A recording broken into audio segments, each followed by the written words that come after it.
Sulphur పని చేయలే, ఇంతకు ముందు వేసిన మందులు సల్ఫర్ పని చేయించింది. అంచేత ఇంకో డోస్ వేస్తే మళ్ళీ కలిపి అక్యూట్ డిసీజెస్ లో ఇది పద్ధతి. ఇంకా దీంతో పాటు ఇంకొన్ని ఉన్నాయి. Indicated remedies fail to act. అలా కాకుండా indicated remedies fail to act కాకుండా ఫెయిల్ టు సస్టైన్ అని ఇంకో పెద్దవాడు ఉన్నాడు. ఆయన మోడాలిటీస్ లో ఉంటుంది అది. Indicated remedies fail to sustain the action అనగా మందు పని చేయలేదా, చేసింది కానీ ఏం లాభం లేవు. అదో కండిషన్. టైఫాయిడ్ వాడికి హయస్యామస్ పేషెంట్ ఇండికేట్ అయింది. హయస్యామస్ వేషం, డెలీరియం తగ్గింది, జ్వరం కంట్రోల్లోకి వచ్చింది.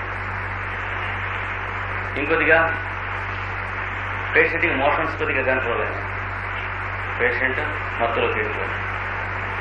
అంటే ఏమైనట్లు ఇండికేటెడ్ రెమెడీ పనిచేసింది కానీ పేషెంట్ వీక్ అయ్యాడు. లేదా ఒక గంట అయిన తర్వాత వదిలేసింది, మళ్ళీ వేస్తే మళ్ళీ కూడా వదిలేసింది. లేదా ఈ మాట ఇంకో డ్రగ్ ఇండికేట్ అయింది. హయస్యామస్ వేస్తే దాని సిమ్టమ్స్ మారిపోయి ఆర్సినిక్ ఆల్బమ్ సిమ్టమ్స్ వచ్చినాయి టైఫాయిడ్లో. అప్పుడు అది వేసి తీరవలసి వచ్చింది. ఆర్సినిక్ ఆల్బమ్ వేసాం, వేస్తే పనిచేసింది అమ్మా అనుకున్నాం. తెల్లారేటోడికి మళ్ళీ అన్ని రైజ్ అయిపోయినాయి, ఫీవర్ మొదలైన. దీన్ని ఏమంటారు? మందు పనిచేస్తుంది కానీ పట్టి పట్టడం లేదు, నిలవటం లేదు అంటాం. అప్పుడు మాత్రం సల్ఫర్ కాదు, జాగ్రత్తగా ఉండాలి. ట్యూబర్క్యులిన్ ఒక డోసు వేయాలి, ఒక డోసు 200 వేయాలి. వేస్తే అంతకుముందు వేసిన ఇండికేటెడ్ రెమెడీ వెంటనే ఇమ్మీడియట్ గా పనిచేస్తుంది. ఇలాగే మూడవది acute sufferings obstinate in recurring. Acute symptoms are obstinate in recurring. తరుణ వ్యాధి లక్షణములన్నయో మొండి పట్టుగా మరల వస్తున్నాయి. మోషన్స్ అవుతున్నాయి. ఎలా అవుతున్నాయి? నీళ్ళలాగా అవుతున్నాయి. కళ్ళు చేతులు చల్లబడ్డాయి, ఒళ్ళంతా ఎండిపోయింది, కక్కెళ్ళి కలరాను క్యాంపర్ వచ్చి తగ్గింది.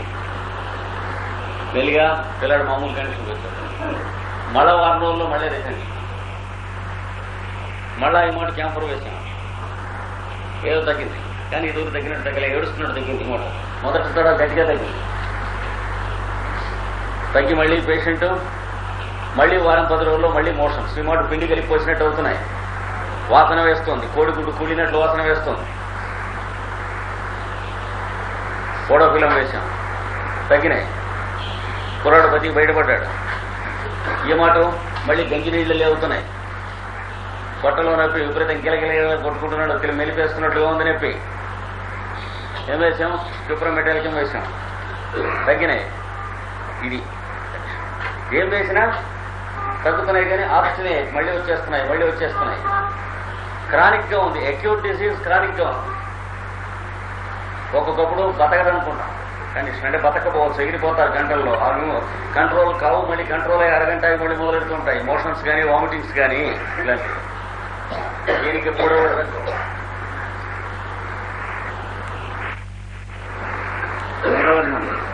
ఓన్లీ 30 వెంటనే కంట్రోల్ అయ్యి 5-6 రోజుల్లో పేషెంట్ తేరుకుంటాడు, కోలుకుంటాడు, బతుకుతాడు, బట్టగడతాడు, ఇంకే దెబ్బ రాదు.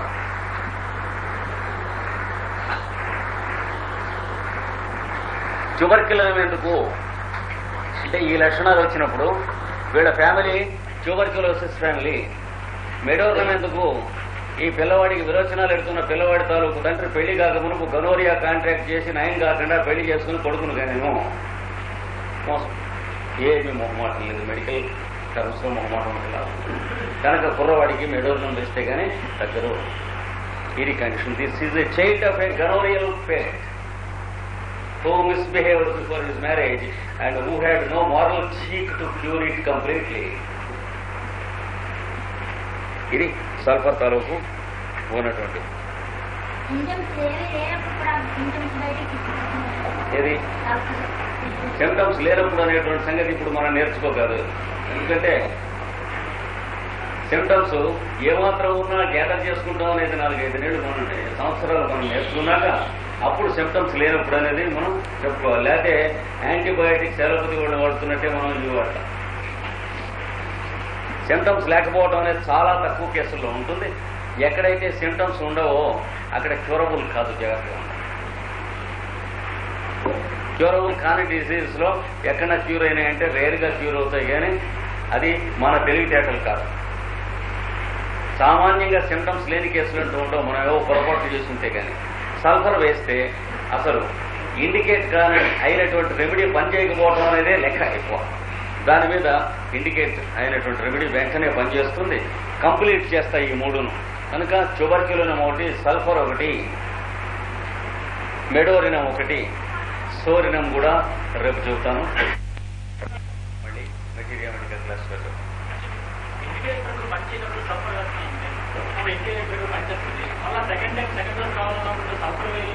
అక్కర్లేదు. 1 dose of sulphur puts the whole constitution in order. ఆ తర్వాత ట్రీట్మెంట్ లో ఇంకా అసలు ఏం అక్కర్లేదు, ఇండికేటెడ్ రెమెడీస్ తోనే వెళ్ళిపోతుంది. సల్ఫర్ 1 dose చాలు sir.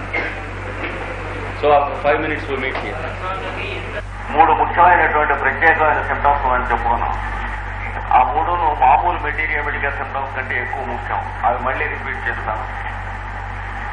Indicated remedy fails to act అంటే డ్రగ్ లో పేషెంట్ కి ఇండికేట్ అయినటువంటి రెమెడీ, సారూప్యం చెందినటువంటి ఔషధం పనిచేయటం మానేసినప్పుడు సల్ఫర్ వేసినట్లయితే ఆ డ్రగ్ ని పని చేయిస్తుంది. ఒకటి సల్ఫర్ కి సంబంధించిన మెటీరియల్ మెడికల్ పాయింట్స్ లో మిగతా అన్ని డ్రగ్గులకి సంబంధించింది. అంటే అన్ని డ్రగ్గులకి సంబంధించినటువంటి ఒక సిమ్టమ్ సల్ఫర్ లో ఉంది. In that sense sulphur is more important then all the other drugs. అంటే దాని indicated remedy fails to act. ఇది దీర్ఘ వ్యాధిలోనూ తరుణ వ్యాధిలోనూ కూడా సమానమే. కానీ తరుణ వ్యాధిలో ప్రాణరక్షణ జరిగి రిస్క్ ఉన్నటువంటి చోట వెంటనే రక్షించడానికి జాగ్రత్త పడాలి. ఇది మొదటి పాయింట్. రెండవది ఎక్యూట్ డిసీజ్. తరుణ వ్యాధి నుండి డబ్బు తగ్గిన తర్వాత కోలుకొనడం అనేటువంటిది జరగదు. మనిషి మామూలు పరిస్థితి రావడం ఎన్నాళ్ళైనా అలాగే ఉంటూ ఉంటుంది. ఆ నీరసం అంటే very poor convalescence or slow convalescence or no convalescence attack. ఈ మూడింట్లో కోలుకొనటం చాలా నిదానముగా జరుగును, లేదా కోలుకొనట చాలా తక్కువగా జరుగును, కోలుకొనట జరుగునే జరగదు. ఎక్యూట్ డిసీజ్ తగ్గిపోయినట్టు ఉంటుంది, కానీ పేషెంట్ బాగుపడటం. అప్పుడు కూడా సల్ఫర్ 1 dose వేసినట్లయితే ఆ స్మెల్ ఆఫ్ సిక్నెస్ ని కట్ ఆఫ్ చేసి పేషెంట్ ని బయటపరుస్తుందని చెప్పాం. రెండవది ఇది కూడా మిగతా డ్రగ్స్ కి సంబంధించిన మెటీరియల్ విడిగా అంతటి మీదాల్లో సల్ఫర్ వర్తించేటువంటి సిమ్టమ్ కనుక it is a more important symptom than any one of the symptoms of sulphur. అంటే మిగతా డ్రగ్లకు ఉన్నట్టే సల్ఫర్ కి చాలా సిమ్టమ్స్ అంటూ తనకు వేరే ఉన్నాయి. అది కాక మొత్తం మిగతా ఏ డ్రగ్ కి సంబంధించిన పేషెంట్ తో అయినా సామ్యం కలిగినటువంటి సిమ్టమ్స్ ఈ 2 ఉన్నాయి. మూడవది ఇట్లాంటిది అనేక ఔషధములు వాడి చాలా కాలం నుంచి వ్యాధి ముదిరి లేక అనేక దుశ్చర్యలు శరీరం చేత ఆచరించి అంటే misbehaving with the body and with medicine postponing the cure of disease. ఇట్లాంటివి జరిగినప్పుడు డిసీజ్ యొక్క ఎసెన్షియల్ సిమ్టమ్స్ పిక్చర్ పాడైపోయి డిస్ఫిగర్ అయిపోయి ఉంటుంది. అంటే మొట్టమొదటి డిసీజ్ కొత్తగా వచ్చినప్పుడు చూస్తే ఆ డిసీజ్ తాలూకు సిమ్టమ్స్ క్లియర్ కట్ గా ఉంటాయి. కొంతకాలం తాత్సారం అయిన తర్వాత కూడా మిగతా ట్రీట్మెంట్స్ తో టూ మచ్ గా కనుక డ్రగ్గింగ్ చేయకుండా ఉన్నట్లయితే ఆ డిసీజ్ యొక్క ఒరిజినల్ పిక్చరు అవుట్లైన్ మనకి క్లియర్ గా ఉంటుంది. ఎంతకాలం అయితే ఒరిజినల్ పిక్చర్ డ్రగ్ ని క్లియర్ గా ఉందో అంతకాలం ఉందో దానికి సిమిలర్ డ్రగ్ మనకు దొరకడం ఈజీ. కేసెస్ తీసుకుంటాం వల్ల మిక్చర్ ఆఫ్ ది డిసీజ్ వస్తుంది. దాంతో సిమిలర్ గా ఉన్న డ్రగ్స్ సెలెక్ట్ చేసినప్పుడు వాడికి ఇండికేటెడ్ రెమెడీ అవుతుంది. కానీ కేసు హిస్టరీ మనం తీసుకునే నాటికి కేసు డిస్ఫిగర్ అయిపోయి ఉంటుంది, అంటే పాడైపోయి ఉంటుంది, అక్కర్లేని సిమ్టమ్స్ ఉంటాయి, లేదా వాడు వేసుకున్న అనేక ఔషధముల తాలూకు సిమ్టమ్స్ ఉంటాయి, లేదా వాడు ఉన్నటువంటి అనేక బ్యాడ్ హ్యాబిట్స్ తాలూకు సిమ్టమ్స్ ఉంటాయి. ఆల్కహాలిజం, ఓవర్ సెక్స్ ఇంటెలిజెన్స్, ఇట్లాంటి వాటిలో ఏదో ఒకటి వాడి వ్యాధి లక్షణాలనే కాకుండా అనేకమైన ఇతర లక్షణాలు that are not concerned with disease proper. అంటే మనిషిలో ఉన్న డిస్టర్బెన్స్ ఏదైతే ఉందో డిసీజ్, దాంతో సంబంధించినటువంటి నానాజాతి వేదనలు ఉంటాయి. ఆ వేదనలు కొన్ని ఈ వ్యాధికి సంబంధించినవి కానప్పుడు ఇవి అవి కలగలుపుగా ఉన్నప్పుడు వీటన్నింటినీ కలిపి మనం కేసు హిస్టరీ తీస్తే డ్రగ్ దొరకదు. అలాంటప్పుడు ఇదివరకు నక్సల్గా చెప్పుకోను, సల్ఫర్ కూడా చెప్పుకోను. కనుక ఇది మూడవ సింటమ్ సల్ఫర్. అంటే కేసెస్ ఓవర్ డ్రింకింగ్ వల్ల స్పాయిల్ అయినా, ఆల్కహాలిజం వల్ల స్పాయిల్ అయినా, ఓవర్ సెక్స్ ఇంటెలిజెన్స్ వల్ల స్పాయిల్ అయినా, abnormalities of sex and monstrosities of sex ఇట్లాంటి వాటి వల్ల స్పాయిల్ అయినా, తర్వాత daily routine habits, sleep habits, food habits, working habits, duty hours వీటిలలో తేడా వచ్చి పాడైనా కేసు ఒరిజినల్ ఫారం ఉండదు. ఇట్లాంటప్పుడు నక్సల్గా వేస్తే ఎలా అయితే ఒరిజినల్ పిక్చర్ వచ్చి అక్కర్లేని సిమ్టమ్స్ డిసప్పియర్ అవుతాయో, సల్ఫర్ వేసినా అట్లాంటి అక్కర్లేని సిమ్టమ్స్ డిసప్పియర్ అయిపోయి డిసీజ్కి కావాల్సిన, పేషెంట్కి కావాల్సిన సిమ్టమ్స్ మిగులుతాయి. అయితే సల్ఫర్ కానీ నక్సల్గా కానీ ఏదో ఒకటి వేయవచ్చా అంటే వేయరాదు. పేషెంట్ చిల్లీ పేషెంట్ అయి ఉండి over cautious and careful and meticulous అయి ఉండి ప్రతిదాని ఎందుకు జాగరూకత, నిత్య శంకితుడు, సందేహము ఇట్లాంటివి కలిగి ఉండి అలాంటి మెంటల్ సెటప్ ఉన్నట్లయితే నక్సల్గా వేస్తే సెటరేట్ అవుతుంది. అలా కాకుండా మనిషి మానసికముగాను శారీరకముగాను సోమరి, విల్ పవర్ లేదు, ఇర్రెగ్యులారిటీ, రెగ్యులర్ హ్యాబిట్స్ లేవు, నక్సల్గా వాడికి ఏమన్నా వేరే వేరే ఉండకూడని హ్యాబిట్స్ ఉన్నా మనిషికి కొంత రెగ్యులారిటీ ఉంది, తర్వాత కాషను, కేరు, ఫియరు ఇవన్నీ ఉంటాయి. వీడికి దానికి అగెన్స్ట్ గా ఉంటుంది వీడు మెంటల్ సల్ఫర్కి. దీన్ని బట్టి మనం చూసుకోవాలి. తర్వాత వీడు వారం పేషెంట్ సల్ఫర్ వాడు, ఇలాంటివి చూసుకుని వీడు సల్ఫర్కి పనికి వస్తాడా నక్సల్కి పనికి వస్తాడా చూసుకుని అది వేస్తే క్లియర్ అవుతుంది. కానీ ఇందులో ఏదో ఒకటి వేస్తే మరీ సర్ఫేస్ మాత్రం క్లియర్ అయిపోయి మిగిలినట్టే కొంత అవుతుంది. ఎందుకంటే ఈ రెండు డ్రగ్స్ వీటికి ఉన్నటువంటి ఈ జనరల్ వాల్యూ ఒకటి పెద్దది కనుక పైన మాత్రం కొంత జరుగుతుంది. సమ్మర్ క్రాప్ కొట్టినట్లు ఉంటుంది. సమ్మర్ క్రాప్ కొట్టించిన బుర్రలోని అభిప్రాయములు ఎటు మారవో అట్లా అక్కర్లేనటువంటి సిమ్టమ్స్ అలాగే ఉండిపోతాయి. ఇలాగే పాల్సెటిల్లా కూడా వీటితో పాటు గుర్తుంచుకోవాల్సినది. ఈ మూడు డ్రగ్స్ గుర్తుంచుకోవాలి. పాల్సెటిల్లా ఎప్పుడు వేరే సిమ్టమ్స్ ఆర్ కన్ఫ్యూజ్, అంటే వేదనలు కల్లోలితములైపోగా, ముఖ్యంగా ఫ్రీక్వెంట్ డ్రగ్గింగ్ వల్ల ఈ రెండు డ్రగ్గులకి సంబంధించిన వాళ్ళలాగే పాల్సెటిల్లా లక్షణాలు కూడా కలిగిన వాళ్ళు అవుతారు. వాళ్ళకి పాల్సెటిల్లా ఈ మూడింట్లో మెటీరియల్ మనం చదువుకున్నాక ఈ మూడింట్లో దేనికి దగ్గరగా వస్తాడో అది వేయాలి. అందుకనే మనం చెప్పుకుంటాలో కూడా ముందు నక్సల్గా, తర్వాత సల్ఫర్, తర్వాత పాల్సెటిల్లా చెప్పుకుంటాం. ఎందుకంటే ఇవి జనరల్ సిమ్టమ్స్ లాంటివి. మిగతాదన్నీ కూడాను దేని సిమ్టమ్స్ దానికి ఉన్నాయి. వీళ్ళు సూపర్వైజింగ్ ఆఫీసర్, రేంజ్ ఆఫీసర్లు లాంటి వాళ్ళు ముగ్గురు. అందుకని మెటీరియల్ మెడికల్ చెప్పుకుంటాలో కూడా ఒక పద్ధతి ఉన్నది. ఈ మూడు డ్రగ్స్ ముందు చెప్పుకుంటానికి ఇది కారణం. ఇప్పుడు చెప్పిన మూడు సిమ్టమ్స్ కారణంగా మనం తెలుసుకోవాల్సింది సల్ఫరు రికవరీ అవడానికి కావలసినటువంటి అడ్డం ఉన్నటువంటి విషయాలన్నింటినీ కొట్టేసేటువంటి డ్రగ్స్ లో ఒకటి, లేక యాంటీసోరిక్ అనే మాట కనుక ఎప్పుడు మందు పని చేయదు వేస్తే. టైఫాయిడ్ కానీ ఏదైనా ఉన్నప్పుడు దాంట్లో ఇండికేటెడ్ రెమెడీ వేసినప్పుడు ఎందుకు పని చేయదు? టైఫాయిడ్ లో డేంజరస్ సిమ్టమ్స్ ఉన్నటువంటి కేసులు ఉంటాయి. పెదవులు బీక్కుంటూ ఉంటారు, ముక్కులు బీక్కుంటూ ఉంటారు, నాలుగు బీక్కుంటూ ఉంటారు, పెదవులు నిద్ర వస్తూ ఉంటుంది, అయినా సరే బలవంతాన్ని బీక్కుంటూ ఉంటారు.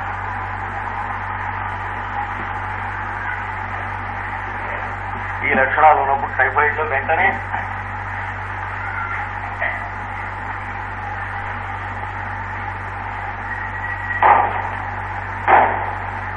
మిగతా సిమ్టమ్స్ చూసుకుని ఆరం ట్రిప్లినం అంటే త్వరదకంత పొటెంటేజ్,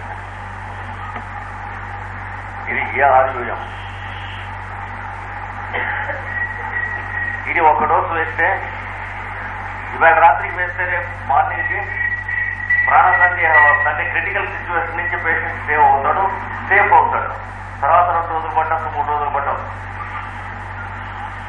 అలాంటిది ఇది వేసి మొన్నటి పొద్దున చూస్తే పేషెంట్ ఏమీ చేంజ్ లేదు, అలాగే ఉన్నాడు. అంటే ఇంకొక 24 గంటలు మనం వెయిట్ చేసి చూస్తే పేషెంట్ చనిపోవచ్చు. అలాంటి పరిస్థితుల్లో వెళ్ళిపోయాడు. అంటే ఎంతో నర్వస్నెస్, సెరిబ్రల్ ఇరిటబిలిటీ ఉంటే కానీ పెదవులు బీక్కోరు, ముక్కులు బీక్కోరు, నాలుగు బీక్కోరు. ఈ బీక్కుంటాం అనేది టైఫాయిడ్ మొదలైనటువంటి న్యూమోనియా ఇట్లాంటి వాటిలో ప్రాణ సందేహావస్థను తెలియజేస్తాయి. It is a critical situation, it is a fatal type of disease అని తెలియజేస్తాయి. అంటే ఒక 30 గంటల లోపల 40 గంటల లోపల రాబోతున్నటువంటి సెరిబ్రల్ టైప్ ఆఫ్ క్రైసిస్ ని తెలియజేస్తాయి. ఇదేం లేదు, రాకముందు చాలా తెలియదు. ఇలాంటి ఎక్స్పీరియన్స్ బట్టి ఇలాంటి డ్రగ్స్ ఒకప్పుడు వాడవలసి ఉంటుంది. ఆరం ట్రోపిలినం కానీ లేకపోతే హెలివోరస్ కానీ ఆర్టేకం హార్మోన్స్ కానీ ఓపియం కానీ టైఫాయిడ్ లో ప్రాణ సందేహ అవస్థలో జ్ఞాపకం రావాల్సినటువంటి డ్రగ్స్. అలాంటి స్థితిలో వేస్తే దమిడి పని చేయలేదు అని అన్నప్పుడు వెంటనే ఉన్నాడు సల్ఫర్ 200 ఒక డోసు వేయాలి. ఒక 12 గంటల కంటే ఎక్కువ గ్యాప్ అక్కర్లేదు. ఎందుకంటే అక్యూట్ డిసీజ్ లో ఇండికేటెడ్ రెమెడీ పనిచేయడానికి మాక్సిమం టైం 12 గంటలు. ఎందుకంటే అరగంటలోనే పనిచేయడం మొదలుపెట్టాలి. క్రానిక్ డిసీజ్ అయితే వారాలు, మాసాలు, సంవత్సరాలను ఒక్కొక్క డోసు. అక్యూట్ డిసీజ్ అయితే రోజులు, గంటలు.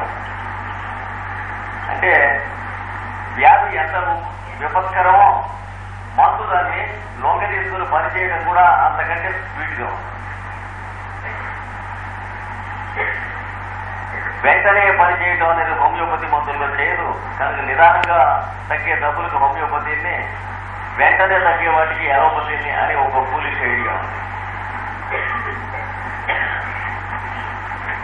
అది రైట్ కాదు.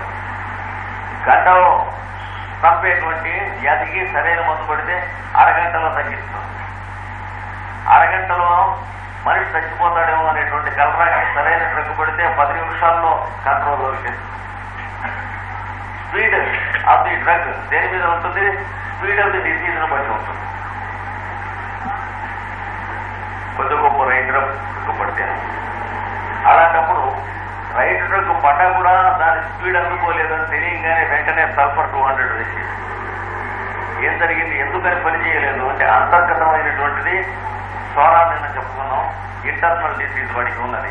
అది ఉండి వైటల్ ఫోర్స్ ని మందు స్టిమ్యులేట్ చేయడానికి అడ్డుపడుతుంది. టైఫాయిడ్ కానీ న్యూమోనియా కానీ నయమయ్యే చేస్తూ వైటల్ ఫోర్స్ తో దానికి చేతగానప్పుడు దాన్ని స్టిమ్యులేట్ చేసేది మందు. అందుకని మందు చేత స్టిమ్యులేట్ చేయబడుటలో విఘ్నం కలిగజేస్తుంది. ఒక లేయర్ ఫార్మేషన్ చేస్తుంది అనమాట మైండ్. చేసి మందుకు రియాక్ట్ కాదు కాన్స్టిట్యూషన్. అప్పుడు సల్ఫర్ 200 ఒక డోసు వేస్తే వెంటనే మందు పని చేయడం మొదలవుతుంది. అంతకు ముందు రోజున మనం వేసినటువంటి డ్రగ్తోనే తగ్గిపోతుంది. ఇవి ముఖ్యంగా ఈ 3 ఎక్కువ ప్రత్యేకంగా గుర్తుంచుకోవాల్సిన సల్ఫర్ విషయంలో. అంటే కేవలం సల్ఫర్ మెటీరియా మెడికా దీని పెర్వ్యూ దేని మీద ఉంది. మిగతా డ్రగ్స్ అన్ని దీని కిందకి ఎఫిలియేట్ అవుతాయి. ఈ 3 సింటమ్స్ అందుచేత ప్రత్యేకంగా గుర్తుంచుకోవాలి. మిగతా సిమ్టమ్స్, సల్ఫర్ యొక్క సిమ్టమ్స్ వాల్యూ వేరు, ఈ 3 సిమ్టమ్స్ యొక్క వాల్యూ వేరు. అంటే ఇది ఓవర్ హెడ్, వాటికి ఓవర్ అండ్ అబౌవ్ ఉన్నటువంటి అడ్మినిస్ట్రేటివ్ ఆఫీసర్ లాంటిది అనమాట దీని పేరు. తర్వాత క్రానిక్ డిసీజ్ ట్రీట్మెంట్ లో కానీ వాటిలో కానీ దీని స్పెషాలిటీ ఇంకా చాలా ఉంది. దీని అప్లికేషన్ ప్రస్తుతం ఇంతవరకు గుర్తుంచుకున్నాం. తర్వాత క్రానిక్ సల్ఫర్ డిసీజ్ లో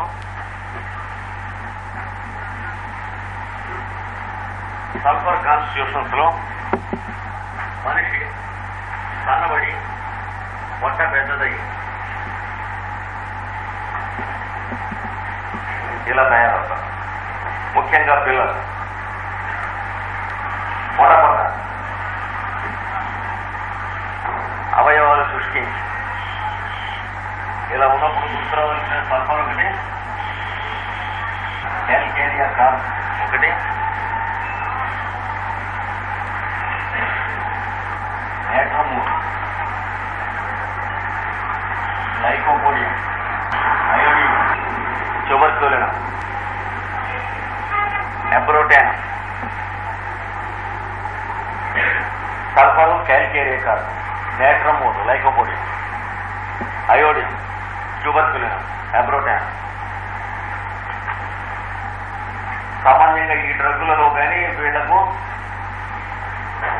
సబార్డినేట్ డ్రగ్స్ ఉన్నాయి, వాళ్ళల్లో కానీ ఉంటాయి.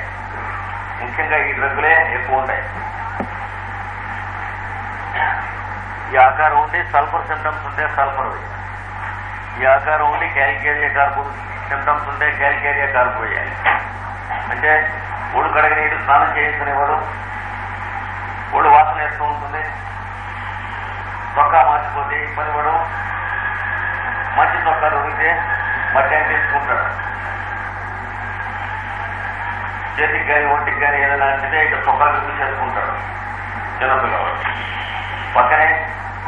పక్కింటి వాడు అంటే వీళ్ళింటూ అదుకున్న వాడు పిల్లడు ఆర్థిక అల్పం వాడు ఉంటాడు. చొక్కాకి మట్టి అంటే ఏడుస్తాడు, మళ్ళీ చొక్కా మార్చే ఉంటాడు. వీడు తెలియక తృప్తి పడుతూ ఉంటాడు. ఈ సల్ఫర్ కురవాడి తాలూకు తండ్రి కానీ తల్లి కానీ వాళ్ళు సల్ఫర్ అంటే ఎటేమో కొడుకు వాళ్ళు చిన్నపిల్లాడు కదా, మరి చొక్కా పాడి చేసుకోక ఏం చేస్తాడో మనం కూడా చేసుకుంటున్నాం కదా అని చెప్తాడు. అంటే తన పీలుస్తూ ఉంటే ఇలా తుడుచుకుంటాడు సల్ఫర్ వాళ్ళు, ముక్కుతో చొక్కా తీసి ముక్కు తుడుచుకుంటాడు. లేదా ఒకప్పుడు అలా తుడుచుకోకుండా వదిలేస్తారు. యువతల జనం చూస్తారు, వాడికి ఏం లేదు. పెద్ద పెద్ద వాళ్ళంతా 10 మంది వచ్చి కూర్చుండగా అలా కాదు ఒక గుంటూరులో ఒక ఇంగ్లీష్ లెక్చరర్ అందరం ఒక రూమ్లోనే కూర్చున్నాం. చాలా బాధపడుతున్నాం, ఎవరు చెప్పడానికి అసహ్యంగా ఉంటుంది. అప్పుడు అందరిలోంచి ఒక ఆయన పెద్దవాళ్ళు లేచి దమ్మలమూడ మాధవరావు చెప్పగారు. ఆయన అన్నారు, ఒరే శాస్త్రుల్లో నీ ముక్కు మేము చూడలేకపోతున్నావు, తొడు కొట్టిటా పడి నీ ముక్కు తుడుస్తాను. అప్పుడు వాడి ఇంట్లోకి వెళ్ళి దుస్తులు వచ్చాడు. అంటే సల్ఫర్ శాస్త్రంలో వాడి యొక్క లక్షణం. దాన్ని బట్టి చూడాలి. ఆర్థిక అల్పం వాడు ఇక్కడ ఏదైనా కాస్తూ ఉంటే వచ్చి కడగని ఏడుస్తారు, పెద్దగా ఏడుస్తారు ముఖముడు గారికి. చిన్నపిల్లాడు కాబట్టి ఆయన అంటే సల్ఫర్ వాడికి ఇలా కాస్తూ ఉంటే నాలుగుతో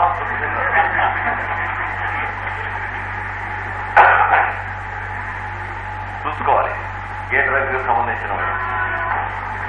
క్యాల్కేరియా కార్బ్ అంటే ఒళ్ళంతా చెమటలు పోసేస్తూ ఉంటుంది. లావుగా మనిషి దానిలో ఫోమ్, యూ ఫోమ్ అని ఐఫోమ్ అని ఉంటాడు.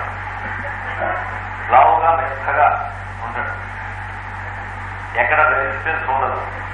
కూర్చోబెడితే ఎవరు అట్లా కూర్చొని ఉంటాడు, ఆడుకుంటున్నాం మాట్లాడుకుంటున్నాం. ఏదో నుంచోబెడితే ఎలా అనుకుంటాడు, నడవడితే కుర్రాడు బొమ్మలు తిరుగుతూ ఉంటారు. వీడు తిరగడు అలా మొహం ఇంతలా ఉంటుంది, దొబ్బకాయలాగా కళాయంగా ఉండదు, రాజ్యపులాగా ఉంటుంది. క్యాల్కేరియా కార్బ్ అలా చెమట పోసేస్తూ ఉంటాడు. ముట్టుకుంటే చక్కగా చల్లగా ఉంటుంది. అంటే మామూలు వారంతో ఉండదు. పిల్లలు ఒళ్ళు ఉండాల్సినటువంటి టెంపరేచర్ ఉండదు, చల్లగా ఉంది. మాటి మాటి విరోచనాలు బయటికి వెళ్ళి పోసినట్టు వెళ్తూ ఉంటాయి. మంది ఎత్తే తగ్గుతా వెళ్ళెడుతూ ఉంటాయి, మంది ఎత్తే తగ్గుతా వెళ్ళెడుతుంటాయి. మరి క్యాల్షియం తినిపిస్తే అదే తగ్గిపోతాయి, మళ్ళీ మాటగా అవుతాయి, ఇంకా ఎక్కువ అవుతాయి. ఇలాంటివి క్యాల్కేరియేటర్ బోర్డుకి తలకాయ కూడా లావుగా ఉంది, మొట్టొక్కటి లావుగా ఉంది, మిగతా కాళ్ళు చేతులు ఇట్లా కనిపిస్తాడు.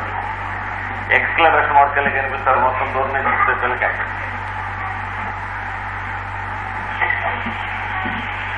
లైకోపోడియం దూరం